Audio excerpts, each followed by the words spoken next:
미련한 아들은 그의 아비의 재앙이다. 즉 가정의 재앙이라는 것입니다. 그리고 다투는 아내는 이어 떨어지는 물방울이다.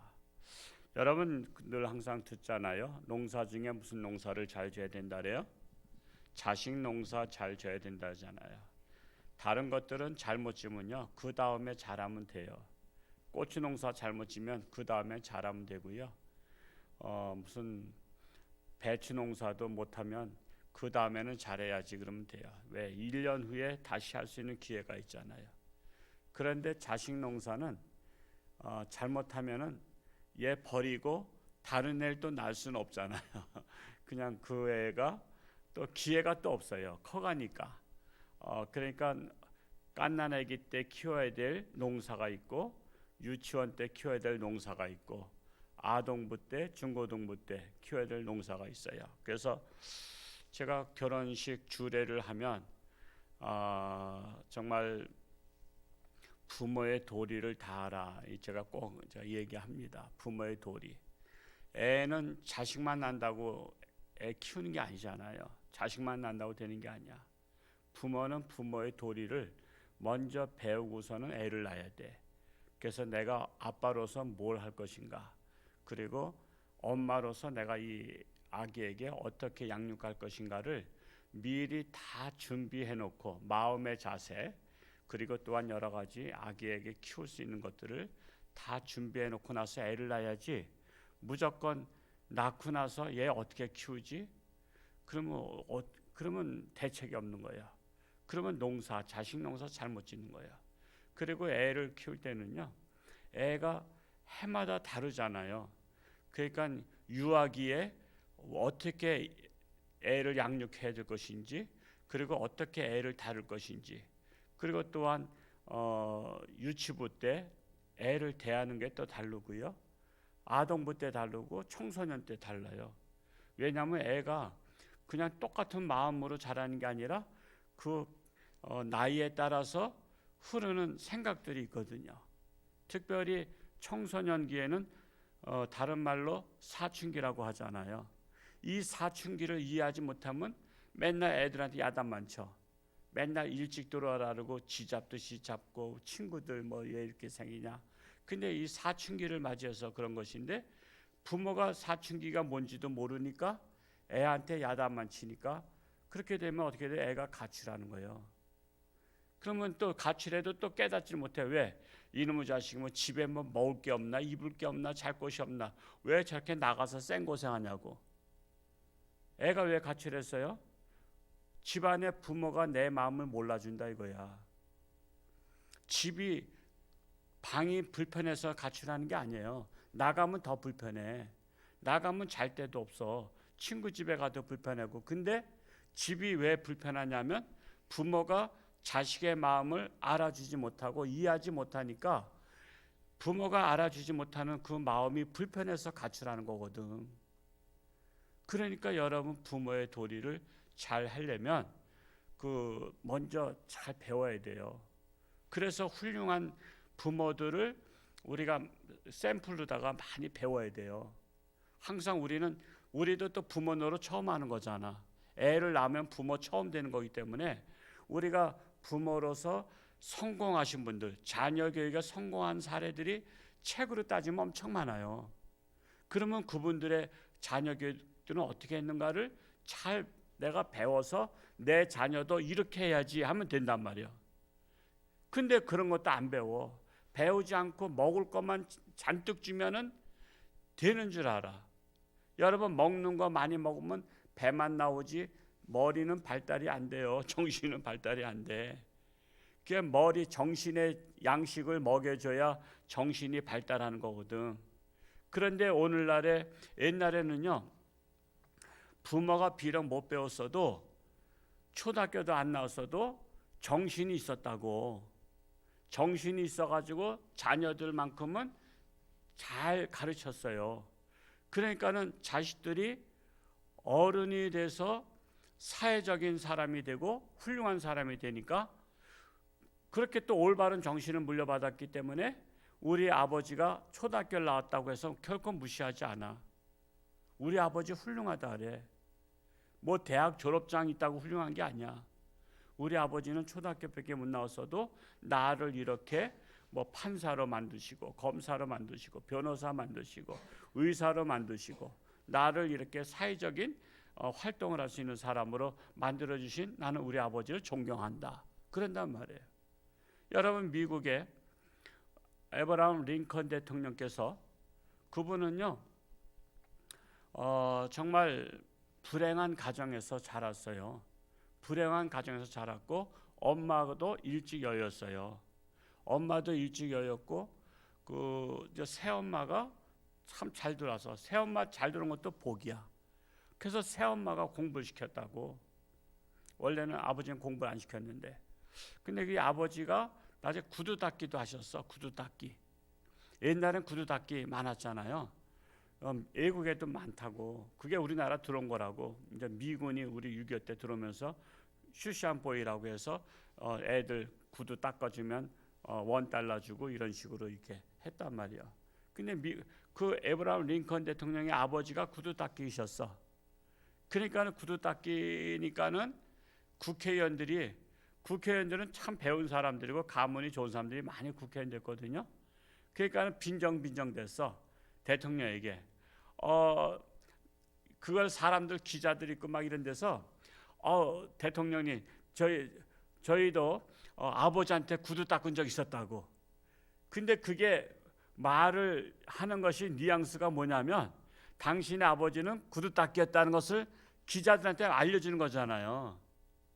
여러분, 이게 참 그렇게 어떻게 보면 이게 존경하는 게 아니라 이게 무시하는 거거든.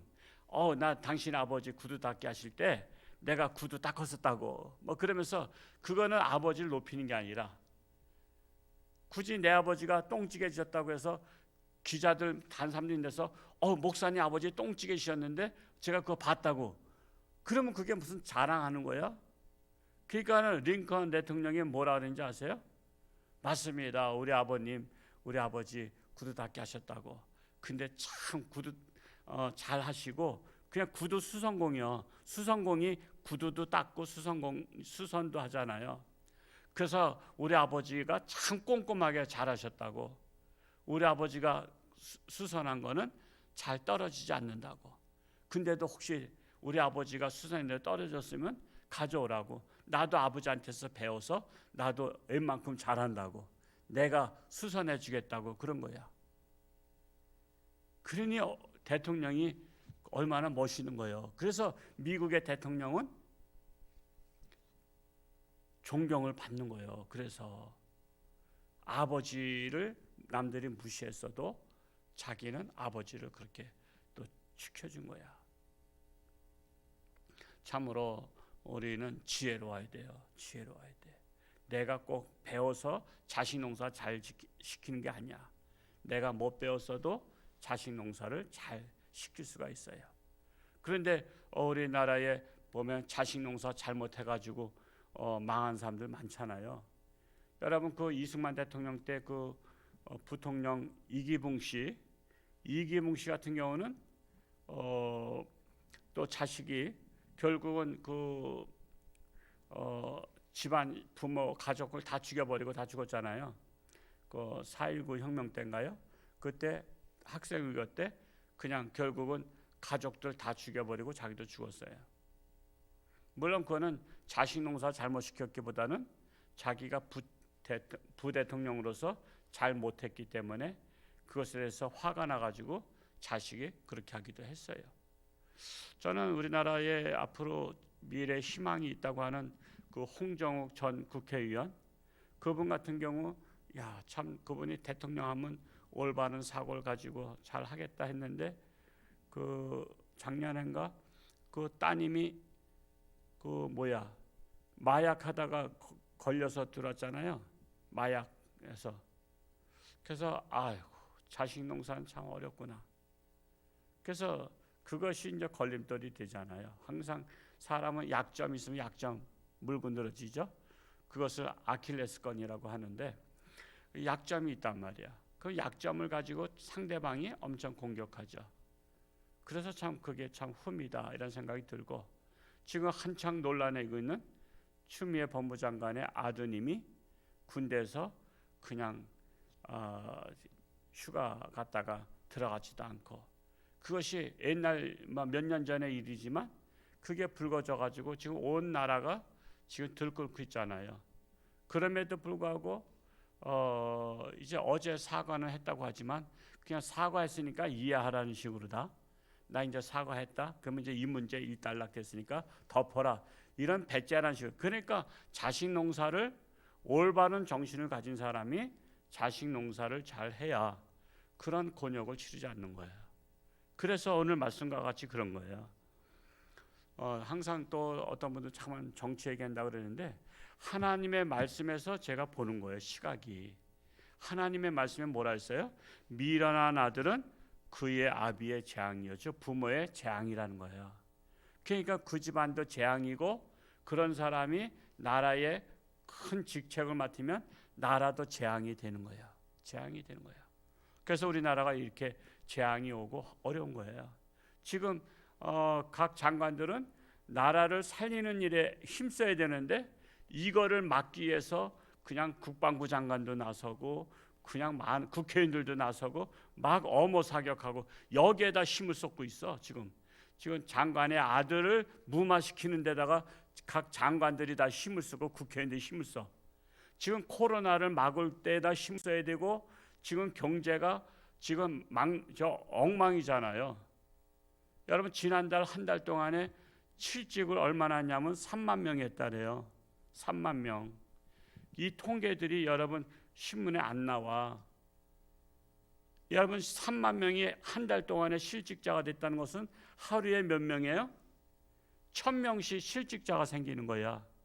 그러면 여러분, 한 가정에서 직장 다니는 가장이 실직자가 되면 그러면 안 먹고 안 쓰고 살면 되는 사예요? 여러분, 직장을 안 다녀도 기본적으로 생활비가 들어가죠. 보험이 들어가죠. 세금이 들어가죠. 또 다니면서 하려면 기름이 들어가죠. 전기세 들어가지, 수도세 들어가지. 기본적으로 1,200만 원 이상은 들어간단 말이에요. 안 벌어도. 근데 하루에 1000명씩 지금 실직자가 생긴다고. 우리나라에 지난달에 3만 명이 생겼대요. 한 달 새에.